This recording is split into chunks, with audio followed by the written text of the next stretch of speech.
Hi, my name's Jill Baker, and I am here with my son, Kieran Baker, Hello. who is a what grader? Fifth grader. A fifth grader.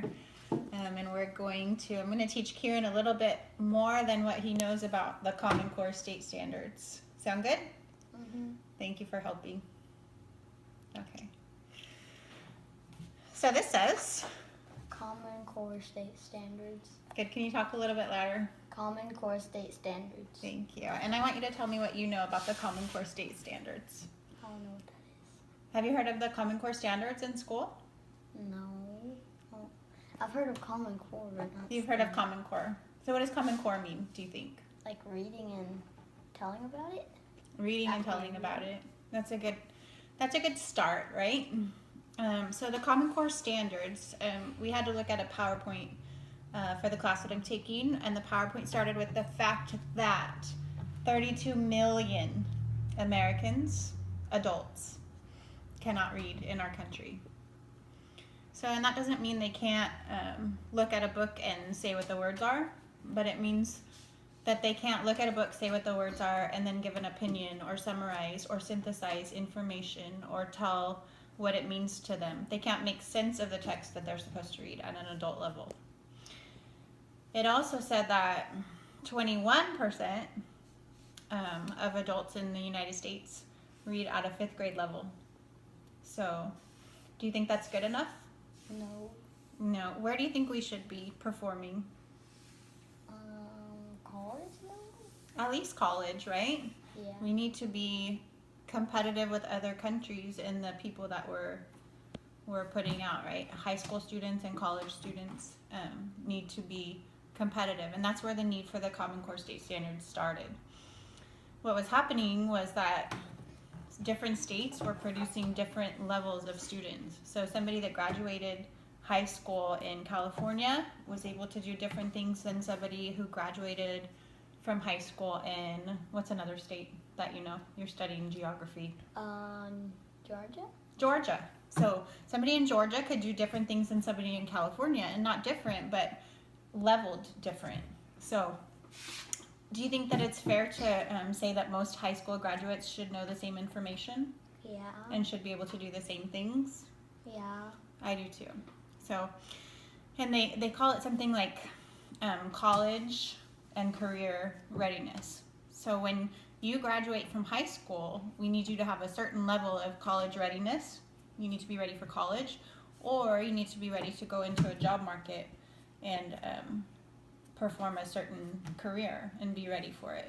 Do you agree with the need for a Common Core state standard? Yeah. Okay. So let's talk a little bit about what they are, okay? We'll skip this one. The Common Core state standards, the PowerPoint said, are horizontally aligned. Do you know which direction horizontally is? Like this? Straight Like line. that. Well, you never learned that. You know, when you're at the beach and you see the horizon, Mm-hmm. the horizon is the part where the ocean meets the land, right? That's the horizon. That's how I remember. Horizontally aligned. So in being horizontally aligned, that means that there are 10 reading standards and 10 writing standards for everybody in a school.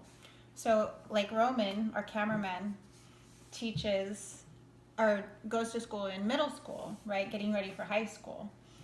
These Common Core state standards being horizontally aligned, it means that every teacher on his campus, whether they teach science or social studies or language arts or writing, they're all using the same standards. They're all using the same reading standards.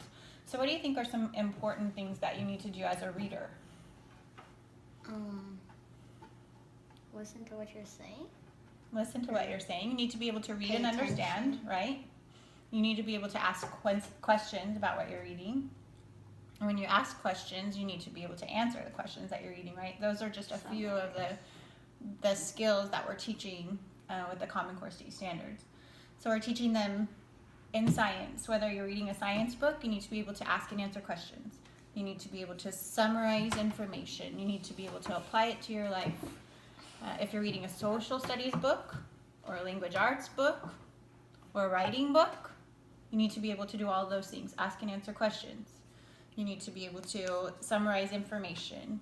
You need to be able to give your opinion on a text. So those standards are horizontally aligned. That means every class in school should be teaching the reading and writing Common Core standards, not just the reading and the writing classes. Does that make sense? Okay. You have any questions yet? No. Not yet. Okay, think of some questions, okay? So you can show your proficiency at asking and answering questions. Okay. Okay. The next part is that the Common Core state standards are what? Vertically aligned. Good. Say it louder. Vertically aligned. Good. Which direction is vertical? Take a guess. I mean, if this is horizontal, which way is vertical? If you have a vertical jump in football, Oh. are you jumping like this? No. You're jumping straight up and down, right? Yeah. So they're vertically aligned, which means that from kindergarten to grade 12, we have like a basic roadmap of where we want people. So the people that created the Common Core state standards, they started with an anchor standard. And the anchor standard is the standard that we want you to achieve to be ready for college or a career after high school, okay? So that's your anchor standard. From the anchor standard, they went backwards. So they went to what would that look like in 12th grade? Do you know what grade 12th grade is? Isn't it like your third year of high school? It's your 4th year of high school. It's your last year of high school. So from the anchor standard, they went to your last year of high school. And then they just went backwards through all the grades. They went from 12th grade to 11th grade to 10th grade to 9th grade. So that, let's see. Let's take one. What the anchor standard says is determine central ideas or themes of a text and analyze their development. Summarize the key supporting details and ideas. That's what they want you to do in order to be ready for college or a career, right? Then in 12th and 11th grade, they took that down and they said, this is what you need to know from that anchor standard. And they went all the way down to what it looks like when you're just starting out on that standard. So in kindergarten, that anchor standard, all you have to be able to do, well, not all because kindergarten is just starting schools, right? So, it's a lot of new information for them. In kindergarten, what that anchor standard looks like is it says with prompting and support, identify the main topic and retell key details of a text. So can you think of if we were reading The Three Little Pigs, and in kindergarten they would get some help from their teacher and they would say The Three Little Pigs is all about a wolf, three pigs running from a wolf because he's trying to destroy their houses. Yeah, good idea. Yeah, 3 pigs running from a wolf because he's trying to destroy their houses. Well, in kindergarten is the only level that they say with prompting and support. After that, in 1st grade, they're supposed to be able to identify the main topic and retell key details all by themselves. Not with their teacher, not with an anchor chart, but after listening to a story, they have to be able to retell and identify the main topic, main idea, right? Mm-hmm. So part of the vertical alignment is they just went backwards to tell, okay, so if this is an anchor standard, what should they be able to do in 11th grade, and then in 9th grade, and then in 8th grade, 7th grade, 6th grade, all the way back to kindergarten. So that's pretty awesome, don't you think? Now we have a clear roadmap. And the other point is that there's a lot of kids, especially in the school that I teach at, and probably in the school that you go to too, who are maybe 5th graders, but they're not performing at a 5th grade level, right? They might be performing around 3rd grade or 2nd grade, something like that.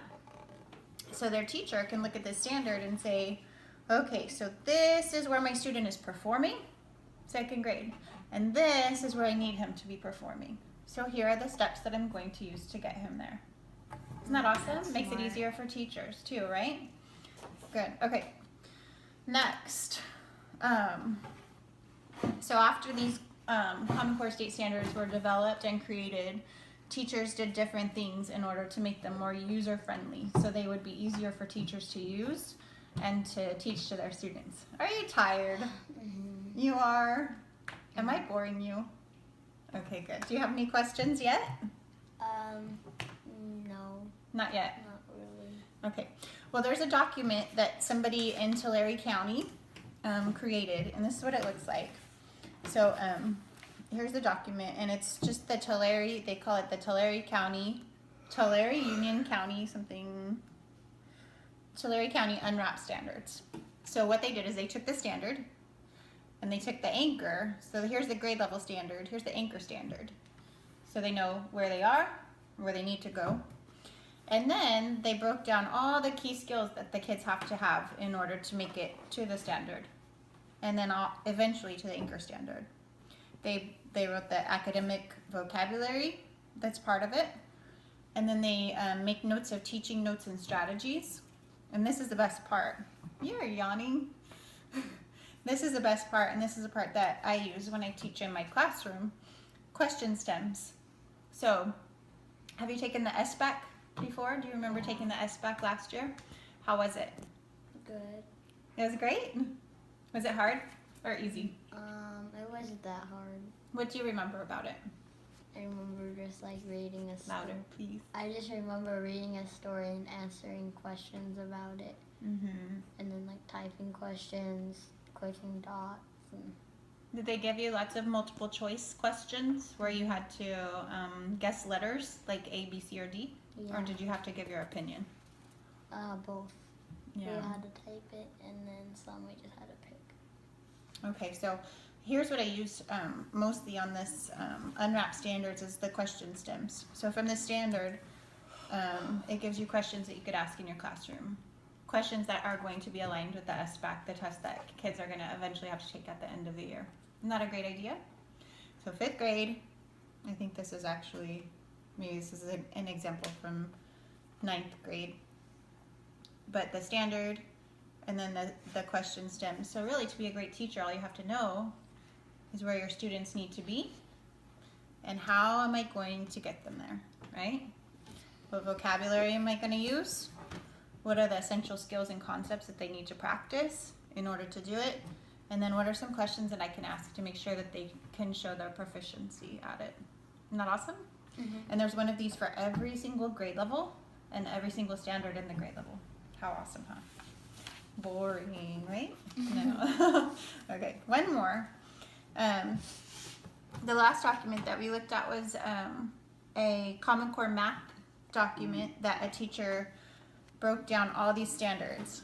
So they did in elementary school, and then they did one for junior high, middle school, and one for high school. And then they said what the standard looks like in each grade level.